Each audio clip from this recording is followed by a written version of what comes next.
ग्रामीण विकास में आज हम देशी एवं प्रादेशिक मृदा वितरण जानेंगे। चलिए शुरू करते हैं।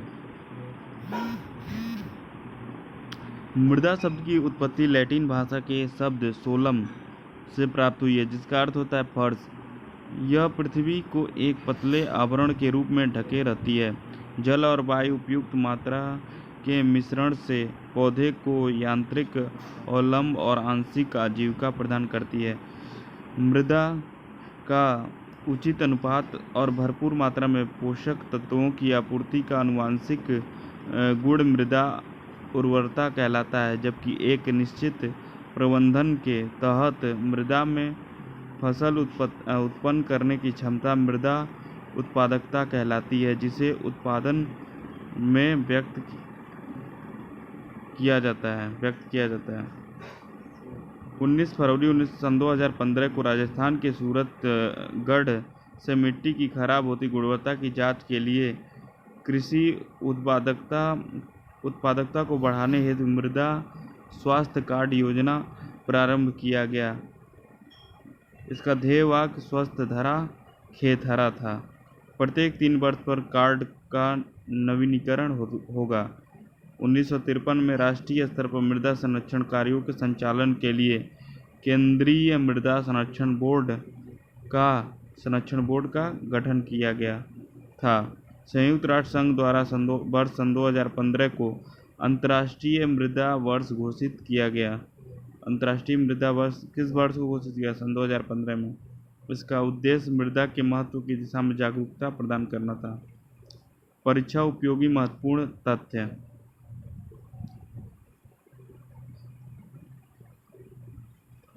मृदा का निर्माण चट्टानों के विखंडन, वियोजन व वनस्पतियों के अवसादों के संयोजन से। मृदा के 4 घटक होते हैं: खनिज, जैव पदार्थ, जल, वायु। नदी के किनारे की जल प्लावित मिट्टी को कहा जाता है डूह या दूह। उत्तर प्रदेश के उत्तरी पश्चिमी भाग की मिट्टी में किस खनिज की कमी होती है? फास्फेट खनिज की। जौनपुर, आजमगढ़, मऊ जिलों की मिट्टी में कमी पाई जाती है पोटास की। उत्तर प्रदेश के सर्वाधिक क्षेत्र पर कौन सी मिट्टी पाई जाती है? जलोढ़ मिट्टी पाई जाती है। पहाड़ी क्षेत्रों में आर्द्र और शुष्क मौसम के क्रमिक परिवर्तनों के कारण निस्क्षालन की प्रक्रिया के फलस्वरूप किस प्रकार की मृदा का निर्माण होता है? लैटराइट मृदा। इस मृदा ने लैटराइट मृदा।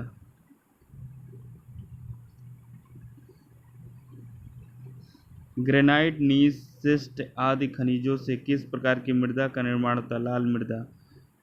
बेलसाठ खनिज चट्टानों पर किस प्रकार की मृदा का विकास हुआ है? काली मृदा। बांगर तथा खादर मृदाएं किस पोषक तत्व से संबद्ध होती हैं? पोटाश, चूना। कहवा, रबर, काजू तथा सिनकोना की बागानी कृषि के लिए कौन सी मृदा उपयुक्त है? लैटराइट।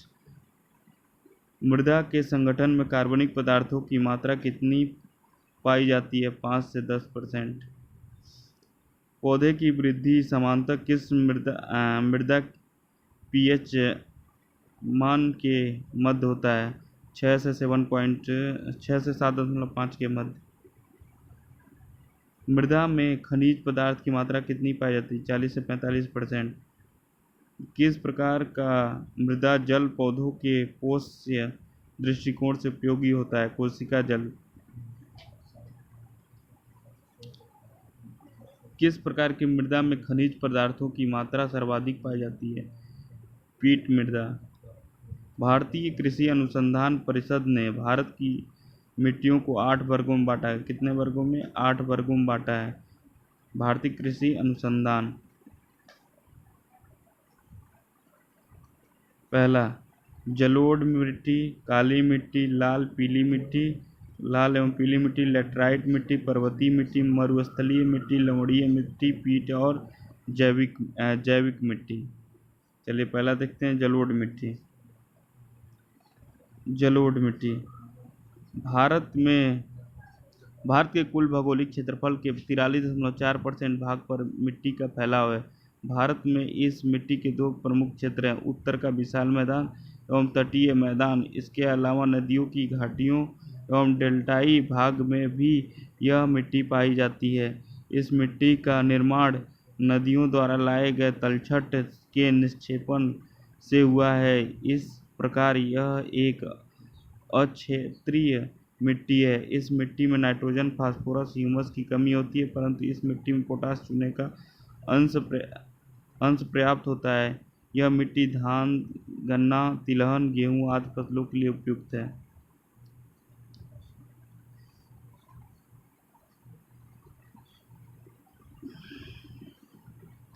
काली मिट्टी।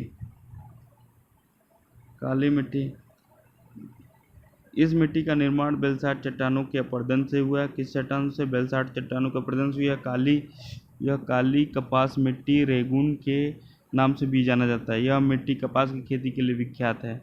इस मिट्टी का विस्तार मुख्य रूप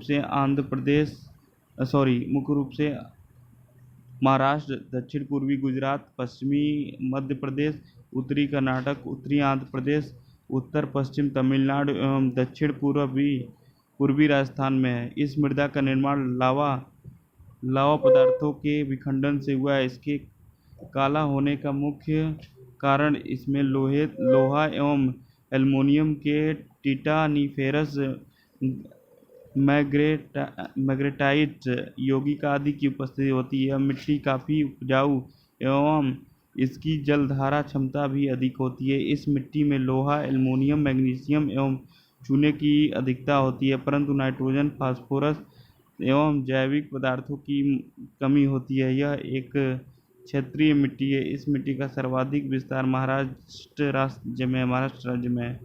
लाल एवं पीली मिट्टी। ये मृदा अपेक्षाकृत बलुई और लाल पीले रंग की होती है। अपेक्षाकृत बलुई तथा लाल पीले रंग की होती है। लोहे के ऑक्साइड के मिले होने के कारण इसका रंग लाल होता है, लेकिन जल वियोजन रूप में ये पीली दिखाई पड़ती हैं। प्राय इनका ऊपरी संस्तर यानी परत लाल तथा निचला संस्तर पीली होती है। इस मृदा में नाइट्रोजन, फास्फोरस, ह्यूमस की कमी होती है। यह मृदा मुख्य रूप से प्रायद्वीपीय भारत में पाई जाती है। तमिलनाडु, कर्नाटक, आंध्र प्रदेश और उड़ीसा में अधिकतर भूमि पर, झारखंड के संथाल परगना एवं छोटा नागपुर पठार पर यह मृदा पाई जाती है। इस मिट्टी के मुख्यतः मोटे अनाज, दलहन और तिलहन की खेती की जाती है। लाल पीली मिट्टी समाप्त हो गया। चलिए अगला देखते हैं। लेटराइट मृदा का अध्ययन सर्वप्रथम एफ बुकनानन ने 1905 में किया था। यह मिट्टी सामान्यतः 200 सेंटीमीटर से अधिक वर्षा वाले क्षेत्रों में पाई जाती है। यह मिट्टी मुख्य रूप से पूर्वी पश्चिमी घाट पर्वत, राजमहल के पहाड़ी क्षेत्र, केरल, कर्नाटक, उड़ीसा के पठारीय क्षेत्र, छोटा नागपुर के पठार एवं मेघालय के पठार पर पाई जाती है। इसका सर्वाधिक विस्तार केरल राज्य में। इस मिट्टी में चूना, नाइट्रोजन, पोटाश और ह्यूमस की कमी होती है। चूने की कमी के कारण यह मृदा अम्लीय और अम्लीय होने के कारण इसमें चाय की खेती होती है। यह कम उपजाऊ मृदा की श्रेणी में आता है। यह एक क्षेत्रीय मृदा है। पर्वतीय ढालों पर विकसित होने के कारण इस मिट्टी की परत पतली होती है। इस मिट्टी में जीवाश्म की अधिकता होती है, परंतु यह जीवाश्म अनअपघटित होते हैं, अनडिकम्पोज्ड होते हैं। फलस्वरूप ह्यूमिक अम्ल का निर्माण होता है। यह मिट्टी अम्लीय हो जाती है। इस मिट्टी में पोटाश, फास्फोरस, चूने की कमी होती है। चूने की कमी होती है। इसकी उर्वरक शक्ति भी कम होती है। पहाड़ी ढाल पर स्थित होने के कारण इस मिट्टी में बागानी कृषि की जाती है। भारत में चाय, कहवा, मसाले, फलों की कृषि इसी मिट्टी में होती है। यह मृदा अपरदन की समस्याओं से प्रभावित होती है। मरुस्थलीय मिट्टी।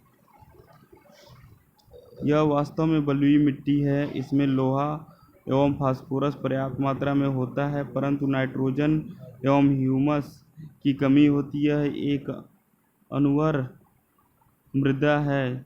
अनवर मृदा है जो क्षारीय गुण वाली होती है। इस मिट्टी में मोटे अनाज ज्वार बाजरा रागी आदि एवं तिलहन पैदा किए जाते हैं।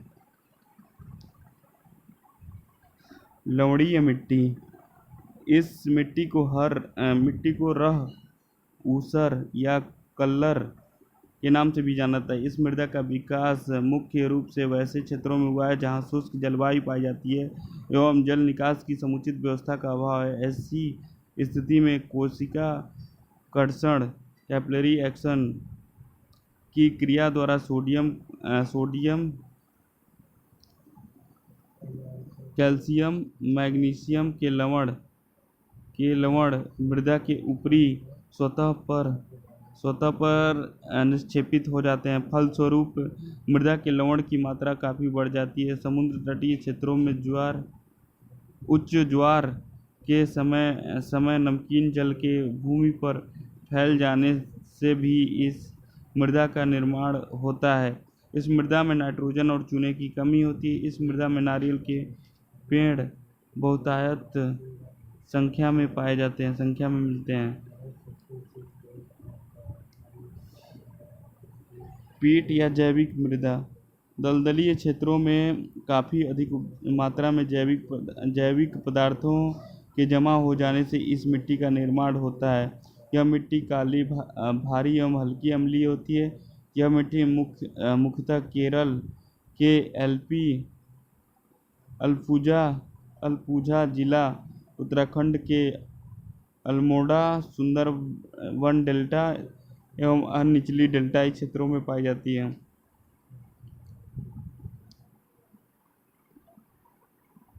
उत्तर प्रदेश की मृदा,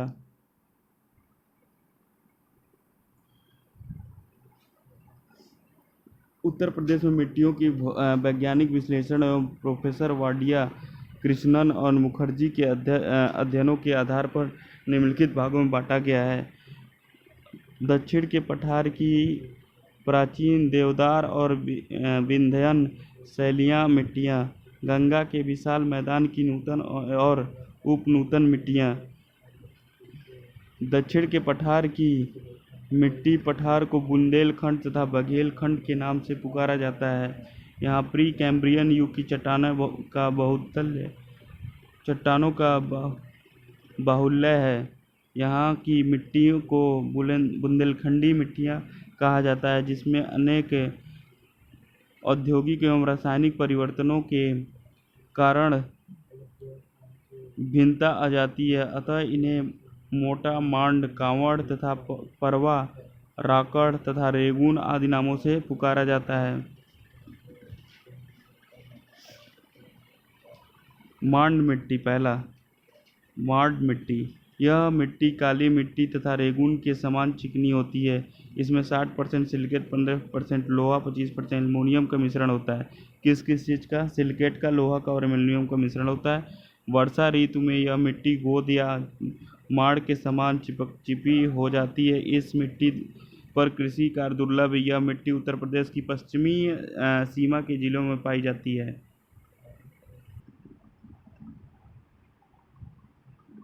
भोंडा मिट्टी, भोंडा, यह विंध्य पर्वतीय क्षेत्र के अंतर्गत टूटे फूटे प्रस्तरों के रूप में पाई जाती है। धीरे धीरे आवरण क्षय होने के कारण यह प्रस्तर महीन चूर्ण के रूप में परिवर्तित होते जा रहे हैं, जहां इस प्रस्तरों के साथ हल्की दोमट मिट्टी मिलती है। इस मिट्टी में मोटे अनाज उगाए जाते हैं। राकड़ मिट्टी, राकड़ मिट्टी के बारे में जानते हैं। यह मिट्टी सामान्यतः पर्वतीय और पठारी ढालों पर पाई जाती है। यह मिट्टी राकड़ या मोटी राकड़ या पतली राकड़ के रूप में उपविभाजित की जाती है। मोटी राकड़ माड़ एवं कांवड़ के रूप में तथा पतली राकड़ हल्की मिट्टी के रूप में परिवर्तित हो जाती है। खाद के अधिक प्रयोग से इस मिट्टी का उर्वरा शक्ति में वृद्धि की जा सकती है। खाद की शक्ति का प्रयोग करके खाद के अधिक प्रयोग से इस मिट्टी की उर्वरा शक्ति में वृद्धि की जा सकती है। पड़वा मिट्टी, पड़वा, यह मिट्टी हल्के लाल रंग की बलुई मिट्टी है जो हमीरपुर, जालौन और यमुना के बीहड़ों के ऊपरी भागों में मिलती है जिसमें जीवाश्म की मात्रा कम होती है, अतः इसमें खाद पानी की सहायता से कृषि की जा सकती है। लाल मिट्टी। पाँचवां, लाल मिट्टी। यह मिट्टी बघेलखंड क्षेत्र के मिर्जापुर, सोनभद्र जिलों में पाई जाती है। इसका निर्माण बालूमय लाल शैलों के विदीर्ण होने से हुआ है। वैसे मूलतः ग्रेनाइट के रूप में बेतवा तथा घासन आदि नदियों के जल प्लावित होने क्षेत्रों में भी यह मिट्टी मिलती है। इस मिट्टी में नत्रजन, जीवाश्म, फास्फोरस, चूने की मात्रा की कमी, अतः यह गेहूँ, चावल, दालें उगाई जाती हैं।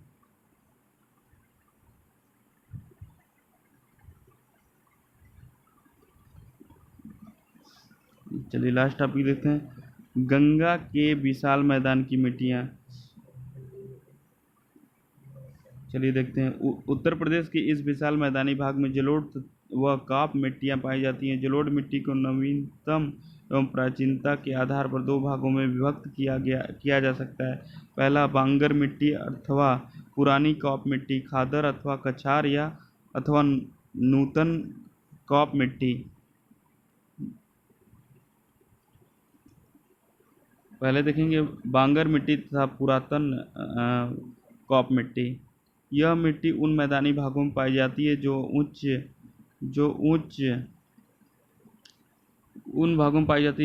तथा वहां की नदियों की बाढ़ का जल नहीं पहुंच पाता है।